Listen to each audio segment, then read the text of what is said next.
প্রায় ১ বছর হতে চলল মাঠের বাইরে নেইমার জুনিয়র। ২০২৩-এর অক্টোবরে ব্রাজিলের হয়ে সব শেষ ম্যাচ খেলে ইনজুরিতে পড়েছিলেন। দীর্ঘ বিরতির পর আবারও অনুশীলনে ফিরেছেন। খেলতে দেখা যাবে মঙ্গলবার, তবে ফুটবল মাঠে নয়, গেমিং মেশিনের সামনে।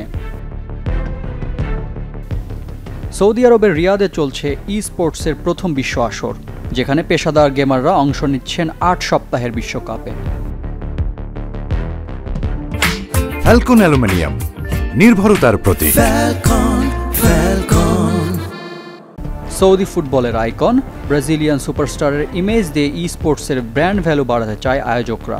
তাই তো মূল প্রতিযোগিতায় না হলেও সেলিব্রিটি ক্যাটাগরিতে হাজির হবেন ৩২ বছরের নেইমার। খেলবেন কাউন্টার স্ট্রাইকস ২, রকেট লিগ এবং টেক্কান। প্রতিপক্ষে যেমন থাকবেন পেশাদার গেমার, তেমনি সেলিব্রিটি আরও স্থানীয় আইকনরা। গেমিং নিয়ে নেইমারের আগ্রহের কথা সবারই জানা।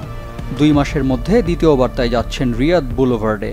গত মাসে প্রথম গিয়েছিলেন দর্শক হিসেবে, এবার যাচ্ছেন খেলোয়াড় পরিচয়ে। সৌদি প্রিন্স মোহাম্মদ বিন সালমানের আগ্রহে আয়োজিত হচ্ছে ই স্পোর্টসের প্রথম বিশ্ব আসর, যার প্রাইজ মানি $৬০ মিলিয়ন। ৪ জুলাই শুরু হওয়া আসর শেষ হবে ২৪ আগস্ট। বিপুল অর্থের টুর্নামেন্টে শুধু ভালোবাসার জন্যই বারবার যাচ্ছেন না নেইমার, নিজেও নিচ্ছেন বড় অঙ্কের পারিশ্রমিক। গেমিং যেমন নেইমারের পছন্দ, গ্যাম্বলিংও। ক্যাসিনোতে $১ মিলিয়ন হারার নজিরও আছে তার। হইচই ফেলে দিয়েছিলেন পুরো বিশ্বে, হয়েছিলেন আলোচিত সমালোচিত। কিন্তু নেইমারের আসল খেলা ফুটবল, সেটা তিনি কবে শুরু করবেন তা কেউ জানে না।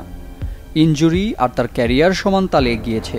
বারবার বড় ম্যাচ বা টুর্নামেন্টে ইনজুরিতে পড়েছেন, ছিটকে গেছেন মাঠের বাইরে। বিশ্বের সবচেয়ে বেশি সময় মাঠের বাইরে থাকা ফুটবলারদের একজন তিনি। তার পেছনে বিনিয়োগ করা ক্লাবগুলো অপেক্ষায় থেকেছে দিনের পর দিন। এখন যেমন আছে আল হিলাল, মাত্র ৫ ম্যাচ খেলেছেন সৌদি ক্লাবটির জার্সিতে। ব্রাজিল জার্সিতে ২০১০ সালে অভিষেক হয় নাম্বার 10-এর। নামের পাশে ৭৯ গোল। এরই মধ্যে ছাড়িয়ে গেছেন কিংবদন্তি পেলের ৭৭ গোলের রেকর্ড। Desk report, channel 24।